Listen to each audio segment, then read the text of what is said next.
सियासत में सियासतदान जनता के बीच बने रहने के लिए और चुनाव में अपना लगातार प्रभाव बने रहने के लिए तमाम तरह की स्कीमें चलाते हैं और लोगों को फ्री में तमाम चीजें जो हैं वो देने लगते हैं। लेकिन प्रदेश की अर्थव्यवस्था इन तमाम हालातों में चरमरा जाती है।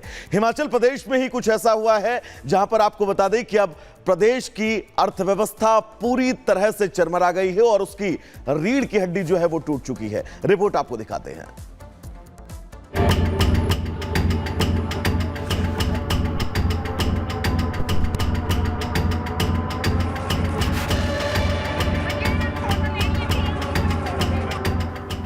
कहते हैं कि जितनी चादर हो उतने ही पैर पसारना चाहिए, लेकिन ये बात आज के राजनेता सत्ता की हसरत में कुछ इस तरह भुला देते हैं कि राज्य की जेब जवाब देने लगती है।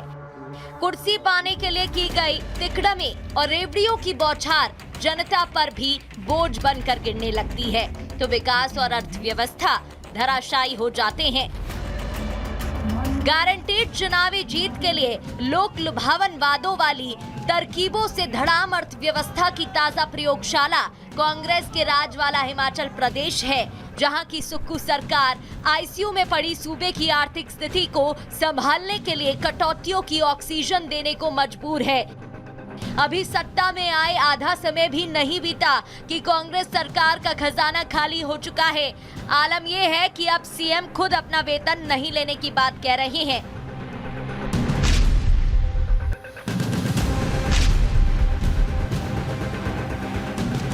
हिमाचल प्रदेश की आर्थिक स्थिति देश की सियासत और सोशल मीडिया पर चर्चा का केंद्र है, जहां राज्य चलाने के लिए पर्याप्त राजस्व की कमी हो गई है। हालात इतने बिगड़ गए हैं कि स्वयं मुख्यमंत्री ने ऐलान कर दिया कि वो अपने 2 महीने का वेतन और तमाम भत्ते नहीं लेंगे। इतना ही नहीं, विधानसभा में इस बारे में बताते हुए सीएम सुक्खू ने कहा कि उनकी सरकार के सभी मंत्री और मुख्य संसदीय सचिव भी अगले 2 महीने तक वेतन और भत्ते नहीं लेंगे। सभी मंत्रिमंडल वाले के सदस्यों ने ये तय किया कि जब तक प्रदेश की आने वाले समय में जो सुधार और अच्छा नज़र आता है, 2 महीने तक ना पे लेंगे, ना टीए लेंगे, ना डीए लेंगे। और यही अनुरोध मैंने जब अपने सीपीएस साथियों से कहा, उन्होंने कहा 2 महीने तक हम भी नहीं रहेंगे। महज ये छोटा सा अमाउंट है, लेकिन एक सिंबॉलिक अमाउंट है। संकट में राज्य की आर्थिक स्थिति पर सीएम के आह्वान पर पार्टी के दूसरे नेताओं ने भी बिना देर किए समर्थन का भरोसा दे दिया। अच्छा इनिशिएटिव मुख्यमंत्री जी ने लिया है एंड लीडिंग बाय एग्जांपल। उन्होंने 2 महीने के लिए सभी जो मंत्री है, चेयरमैन्स है और जितने हमारे सीपीएस है, सबके वेतन को 2 महीने के लिए रोका है। और आने वाले समय में विधायकों से भी अपील करी है कि उनको भी कुछ समय के लिए अपने वेतनों को छोड़ना चाहिए, ताकि हमारे प्रदेश में जो वित्तीय संकट है उससे निकलने में छोटा सा सहयोग हो सके। और हम लगातार प्रदेश में संसाधनों को मजबूत करने के लिए पूरा प्रयास कर रहे हैं। आर्थिक संकट से घिरे हिमाचल प्रदेश को उभारने में नाकाम कांग्रेस सरकार पर बीजेपी हमलावर है। पार्टी का साफ कहना है कि देवभूमि में आर्थिक संकट के लिए सुक्खू सरकार की तरफ से बनाए गए संसदीय सचिवों और दर्जा प्राप्त कैबिनेट मंत्रियों, चेयरमैन को दी जा रही सुविधा और फिजूल खर्ची पूरी तरह जिम्मेदार है। आर्थिक संकट है प्रदेश के ऊपर और 2 महीने तक सैलरी नहीं है। मुझे नहीं मालूम कि उससे कितना फर्क पड़ेगा प्रदेश की आर्थिकी पर, लेकिन जिन चीज़ों से सही मायने में असर पड़ता है, प्रभाव पड़ता है, उन पर अमल करने की आवश्यकता है। सीपीएस आपने जो कॉन्स्टिट्यूशन के मुताबिक नहीं बन सकते वो आपने बना करके रखें। कैबिनेट के दर्जे के साथ आपने बहुत सारे लोग बना के रखे हैं, चेयरमैन बना रखे हैं, और जिस प्रकार से सारी चीज़ें सुविधाएं उनको उस प्रकार से दी गई है, तो निश्चित रूप से मैं मानता हूं कि इससे सारी चीज़ों का समाधान नहीं है। आर्थिक संकट और कर्ज के बोझ तले दबे हिमाचल प्रदेश की खराब स्थिति किसी से छिपी नहीं है। साल 2022 के चुनावों को जीतने के लिए कांग्रेस ने जिन लोक लुभावन वादों के सहारे देवभूमि की सत्ता पाई थी, वही अब उसके गले की फांस बन गई है। मसलन क्यों चरमराई हिमाचल की अर्थव्यवस्था? ओपीएस बहाली से अर्थव्यवस्था पर भारी दबाव। हर महीने 300 यूनिट फ्री बिजली, महिलाओं को प्रति महीने 1500 रुपए, इसके चलते हिमाचल प्रदेश की अर्थव्यवस्था इस कदर बिगड़ गई है कि राज्य का पुराना कर्ज चुकाने को लेना पड़ रहा नया ऋण प्रति व्यक्ति कर्ज के हिसाब से दूसरे स्थान पर, प्रति व्यक्ति 1,17,000 रुपए कर्ज, कर्मचारी प्लस पेंशनर की 10,000 करोड़ की देनदारी बकाया, हिमाचल की रेवेन्यू डेफिसिट ग्रांट घटी, जीडीपी का 5% तक लोन की क्षमता घटकर 3.5%।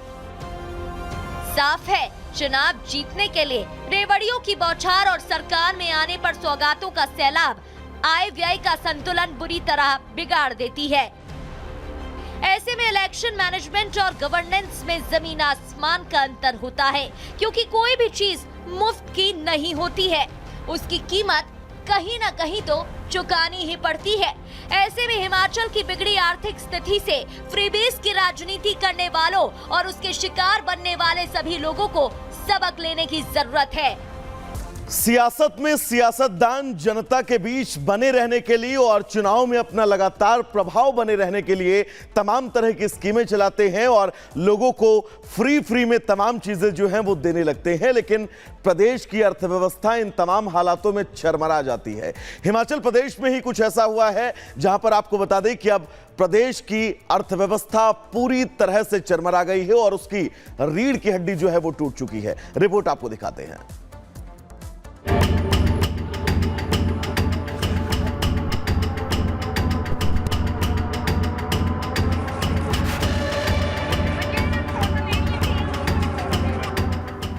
कहते हैं कि जितनी चादर हो उतने ही पैर पसारना चाहिए, लेकिन ये बात आज के राजनेता सत्ता की हसरत में कुछ इस तरह भुला देते हैं कि राज्य की जेब जवाब देने लगती है। कुर्सी पाने के लिए की गई तिकड़मी और रेवड़ियों की बौछार जनता पर भी बोझ बनकर गिरने लगती है, तो विकास और अर्थव्यवस्था धराशायी हो जाते हैं।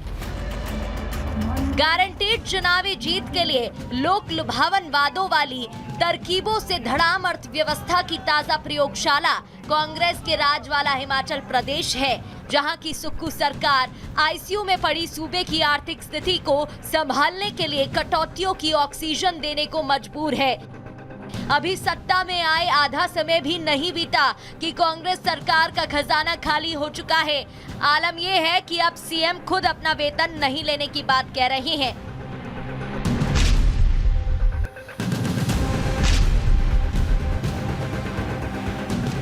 हिमाचल प्रदेश की आर्थिक स्थिति देश की सियासत और सोशल मीडिया पर चर्चा का केंद्र है, जहां राज्य चलाने के लिए पर्याप्त राजस्व की कमी हो गई है। हालात इतने बिगड़ गए हैं कि स्वयं मुख्यमंत्री ने ऐलान कर दिया कि वो अपने 2 महीने का वेतन और तमाम भत्ते नहीं लेंगे। इतना ही नहीं, विधानसभा में इस बारे में बताते हुए सीएम सुक्खू ने कहा कि उनकी सरकार के सभी मंत्री और मुख्य संसदीय सचिव भी अगले 2 महीने तक वेतन और भत्ते नहीं लेंगे। सभी मंत्रिमंडल वाले के सदस्यों ने ये तय किया कि जब तक प्रदेश की आने वाले समय में जो सुधार और अच्छा नज़र आता है, 2 महीने तक ना पे लेंगे, ना टीए लेंगे, ना डीए लेंगे। और यही अनुरोध मैंने जब अपने सीपीएस साथियों से कहा, उन्होंने कहा 2 महीने तक हम भी नहीं रहेंगे। महज ये छोटा सा अमाउंट है, लेकिन एक सिंबॉलिक अमाउंट है। संकट में राज्य की आर्थिक स्थिति पर सीएम के आह्वान पर पार्टी के दूसरे नेताओं ने भी बिना देर किए समर्थन का भरोसा दे दिया। अच्छा इनिशिएटिव मुख्यमंत्री जी ने लिया है एंड लीडिंग बाय एग्जांपल।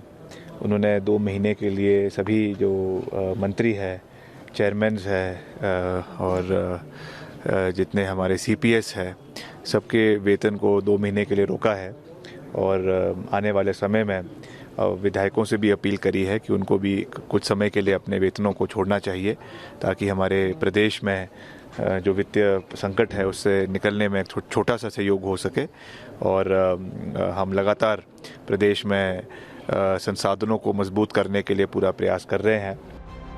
आर्थिक संकट से घिरे हिमाचल प्रदेश को उभारने में नाकाम कांग्रेस सरकार पर बीजेपी हमलावर है। पार्टी का साफ कहना है कि देवभूमि में आर्थिक संकट के लिए सुक्खू सरकार की तरफ से बनाए गए संसदीय सचिवों और दर्जा प्राप्त कैबिनेट मंत्रियों, चेयरमैन को दी जा रही सुविधा और फिजूल खर्ची पूरी तरह जिम्मेदार है।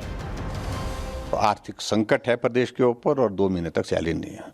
मुझे नहीं मालूम कि उससे कितना फर्क पड़ेगा प्रदेश की आर्थिकी पर, लेकिन जिन चीज़ों से सही मायने में असर पड़ता है, प्रभाव पड़ता है, उन पर अमल करने की आवश्यकता है।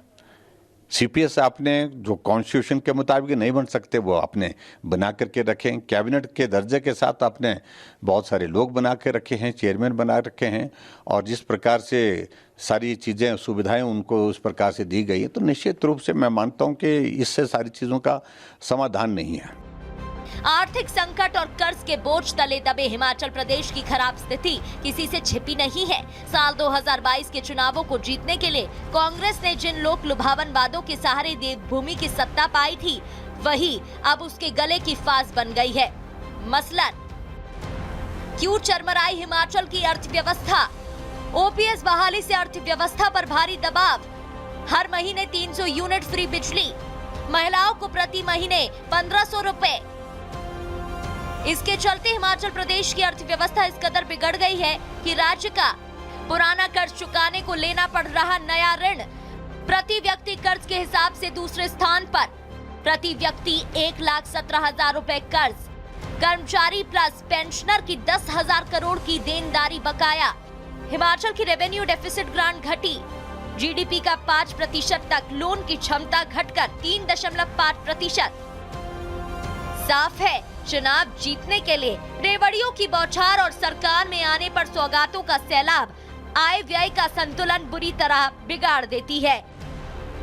ऐसे में इलेक्शन मैनेजमेंट और गवर्नेंस में जमीन आसमान का अंतर होता है, क्योंकि कोई भी चीज मुफ्त की नहीं होती है, उसकी कीमत कहीं ना कहीं तो चुकानी ही पड़ती है।